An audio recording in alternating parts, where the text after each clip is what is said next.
It's becoming more and more important, partly because the private sector share of GDP has grown tremendously. So in 91, when liberalization began, I think the public sector accounted for much more than 50% of the economy. I don't know the exact figure, but I know for sure it was over a half of GDP, if not 3/4. Today we have the exactly reverse situation, where the private sector is something like 50 or 60% of the economy. Therefore, it becomes more and more important for us to be able to understand how the corporate sector is affecting us and is affecting the way the economy grows.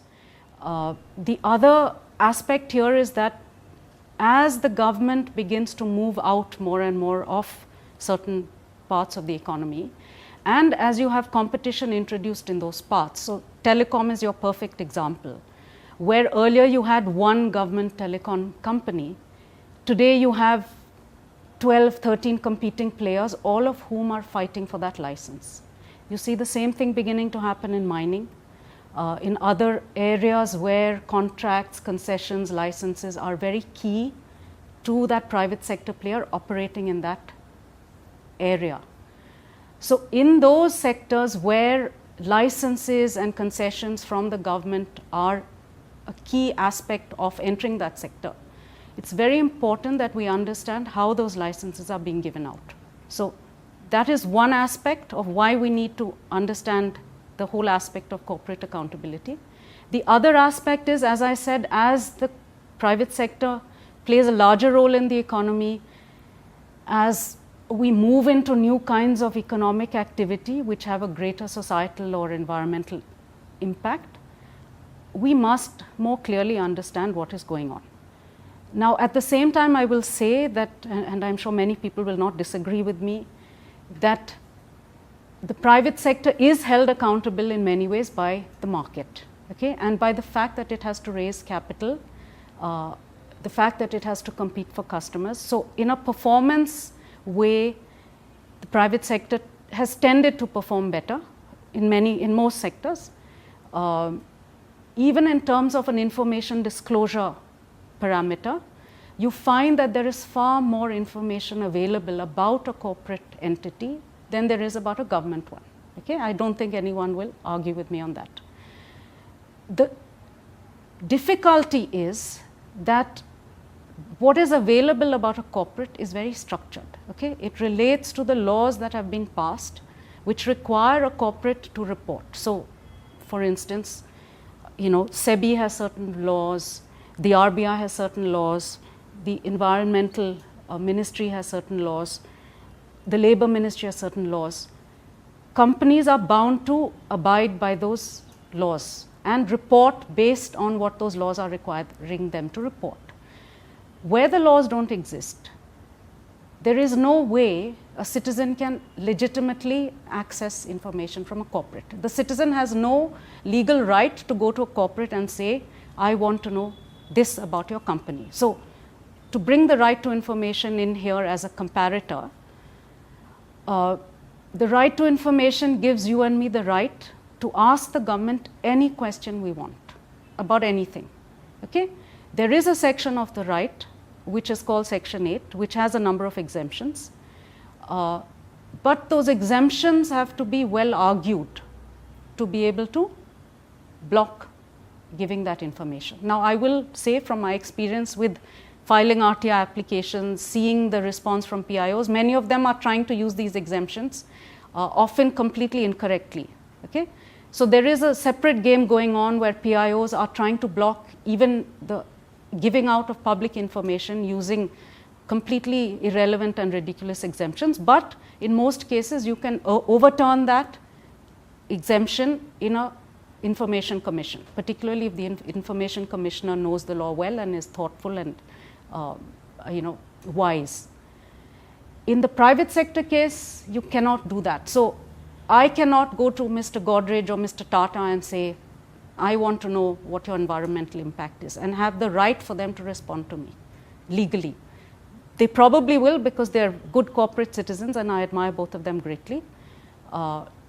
So, this is one aspect of the corporate accountability issue today. There are many things citizens want to know, which the law does not provide for. Okay? And this said, there is one interesting bit of the RTI which very few people are aware of, and therefore very few people use. It's called section 2F. Okay? So it falls within section 2 of the RTI, which defines what information is the right of every citizen to access. Okay? And I will read out that exact clause to you. So in defining what information is, it also says that information relating to any private body which can be accessed by a public authority under any other law for the time being enforced. Okay? So this means that any information about a corporate lying with a regulator can be accessed by a citizen. So the citizen needs to apply to the regulator. So for instance, I want to know something about Coca-Cola's performance in Kerala. I theoretically, under the Act, can file my application with the Ministry of Environment and Forests, and ask for information relating to, water pollution levels or something like that, which as the regulator it is supposed to hold. Same with telecom, or same with other regulators that we have. So this is one way in which we can access information that we want.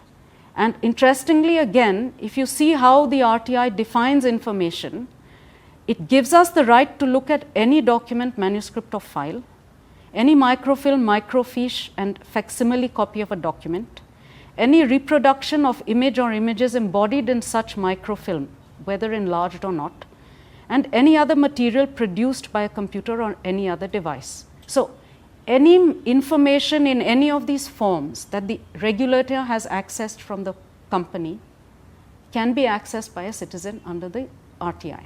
Now that said, the exemption clause again can come into play here.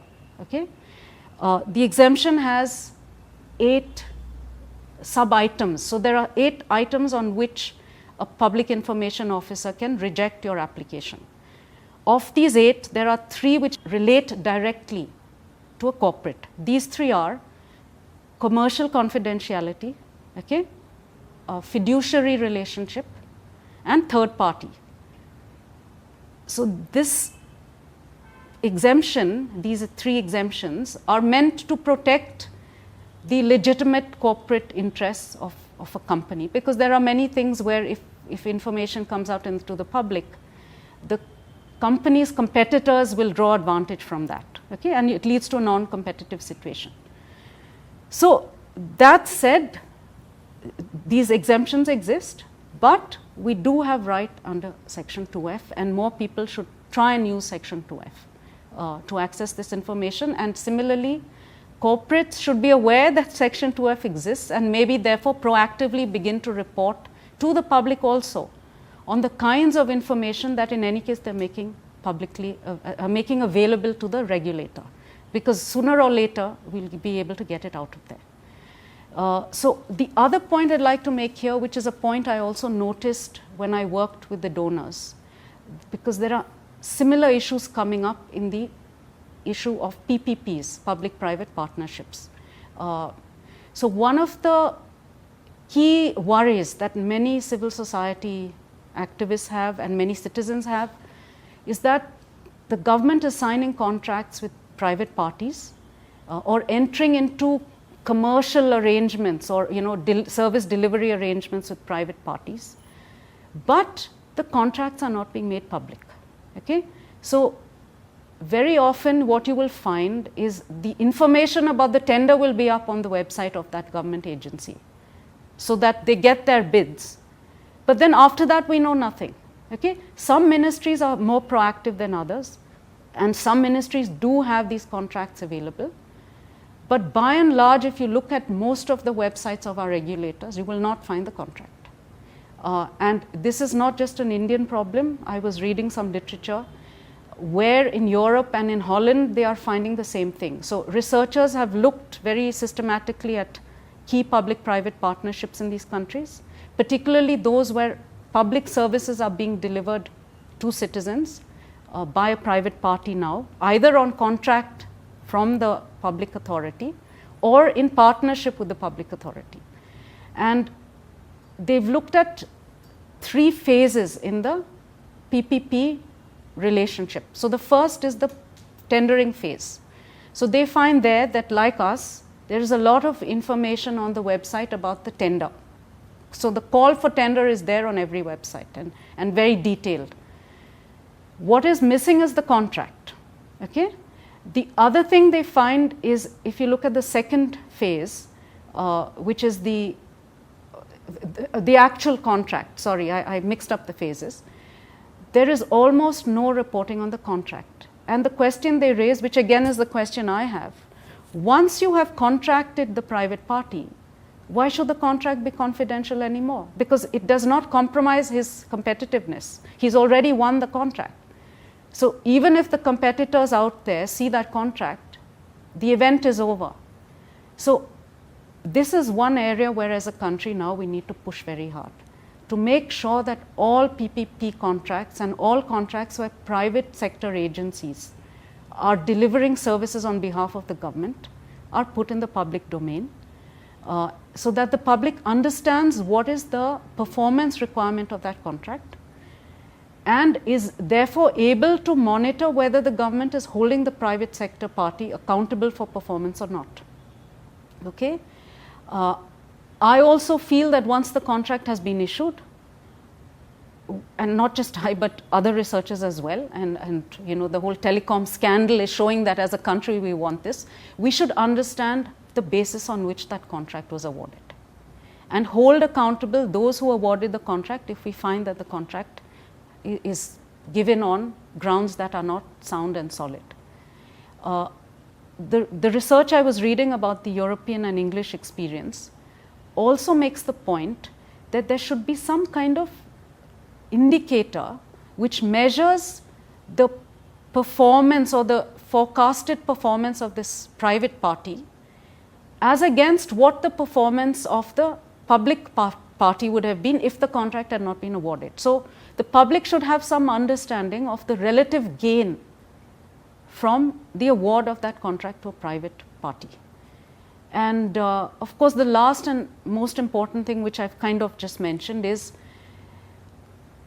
whether the private party is being held accountable for performance on the basis of the contract.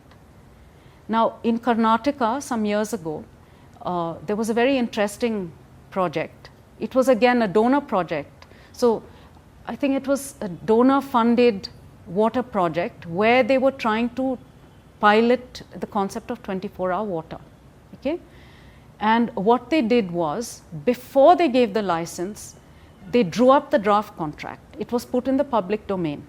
Okay? So the public was able to comment on the contract and on the potential license.